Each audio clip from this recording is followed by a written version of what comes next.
Service സെൻ്ററിൽ നിന്ന് service കഴിഞ്ഞ് ഇറങ്ങിക്കഴിഞ്ഞാൽ എൻ്റെ ഒരു പേഴ്സണൽ അഭിപ്രായമാണ്, നിങ്ങളിത് ചെയ്യുകയാണെങ്കിൽ നിങ്ങളുടെ വാഹനത്തിന് ഒരു രീതിക്കുള്ള പ്രശ്നവും വരുന്നതായിരിക്കില്ല. പുതിയ വാഹനത്തിന് ഈ പറഞ്ഞ പ്രശ്നം വരത്തില്ല. 2 വർഷമൊക്കെ കഴിഞ്ഞ ബാറ്ററിക്ക് മാത്രമേ ഈ പറഞ്ഞൊരു പ്രശ്നം വരാറുള്ളൂ. സർവീസ് സെൻ്ററിൽ സർവീസ് കഴിയുമ്പോഴത്തേക്കും വാഹനം വീട്ടിൽ കൊണ്ടിട്ട് 2 ദിവസം കഴിഞ്ഞ് നമ്മൾ എടുക്കാൻ നോക്കുമ്പോൾ വാഹനം സ്റ്റാർട്ട് ആകുന്നില്ല. ഇങ്ങനൊരു പ്രശ്നം നിങ്ങൾ ഫേസ് ചെയ്തിട്ടുണ്ടോ? ഉടനെ നമ്മൾ വിളിക്കും സർവീസ് സെൻ്ററിലോട്ട്, എന്നാണ് നീ കാണിച്ചത്, നീ എന്തായി കാണിച്ചത്, നീ പണിയൊന്നും ചെയ്തില്ല, ചുമ്മാ അത് ചെയ്തു ഇത് ചെയ്തു, എൻ്റെ ബാറ്ററി മാറിയോ എന്നൊക്കെ പറഞ്ഞുകൊണ്ട് ബഹളം വയ്ക്കും. പക്ഷേ അവർ ഫോട്ടോസ് എല്ലാം കാണിച്ചിട്ട് നമ്മുടെ ബാറ്ററി തന്നെയായിരിക്കും നമ്മുടെ വാഹനത്തിൽ ഇരിക്കുന്നത്. എന്തുകൊണ്ടാണ് ഇങ്ങനെ സംഭവിക്കുന്നത്? കുറച്ച് പേർക്കെങ്കിലും ഇങ്ങനെ സംഭവിച്ചിട്ടുണ്ടായിരിക്കും. സംഭവിച്ചിട്ടുള്ളവർ ജസ്റ്റ് ഒന്ന് കമൻറ്റ് കൂടി ഇടുക. അതുപോലെ തന്നെ എന്താണ് ഇത് കാരണം എന്ന് ചോദിച്ചു കഴിഞ്ഞാൽ, നമ്മുടെ വാഹനത്തിൻ്റെ ബാറ്ററി അല്ലെങ്കിൽ നമ്മൾ സർവീസിന് കൊടുക്കുന്ന വർഷത്തിൽ ഒന്നായിരിക്കും.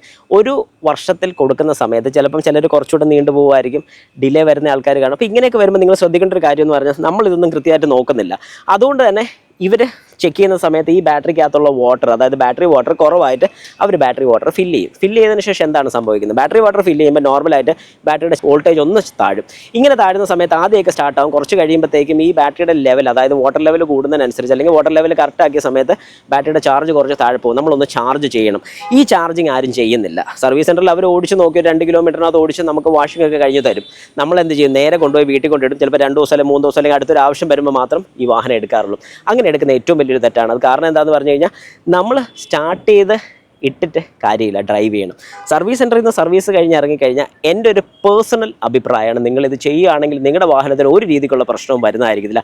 പുതിയ വാഹനത്തിന് ഈ പറഞ്ഞ പ്രശ്നം വരത്തില്ല. 2 വർഷമൊക്കെ കഴിഞ്ഞ ബാറ്ററിക്ക് മാത്രമേ ഈ പറഞ്ഞൊരു പ്രശ്നം വരാറുള്ളൂ.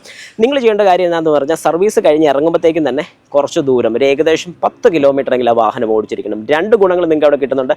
10 കിലോമീറ്റർ നിങ്ങൾ ആ വാഹനം ഓടിച്ച് കഴിയുമ്പോഴത്തേക്കും ഏകദേശം ആ വാഹനത്തിന് എന്തെങ്കിലും കംപ്ലയിൻറ്റ് ഉണ്ടോ എന്നുള്ളത് കൃത്യമായിട്ട് മനസ്സിലാവും. അത് അവരെ വിളിച്ച് പറയാൻ സാധിക്കും. രണ്ടാമത്തെ കാര്യം, ബാറ്ററിയും കാര്യങ്ങളൊക്കെ ചാർജ് ആകും. അതുകൊണ്ട് തന്നെ ഒരു രീതിക്കുള്ള പ്രശ്നം നിങ്ങളുടെ വാഹനത്തിന് വരുന്നതായിരിക്കില്ല. അപ്പോൾ ഞാൻ ഈ പറഞ്ഞൊരു കാര്യം കൃത്യമായിട്ട് ചെയ്ത് നോക്കിക്കഴിഞ്ഞാൽ നല്ലൊരു റിസൾട്ട് നിങ്ങളുടെ വാഹനത്തിന് കിട്ടുന്നതായിരിക്കും.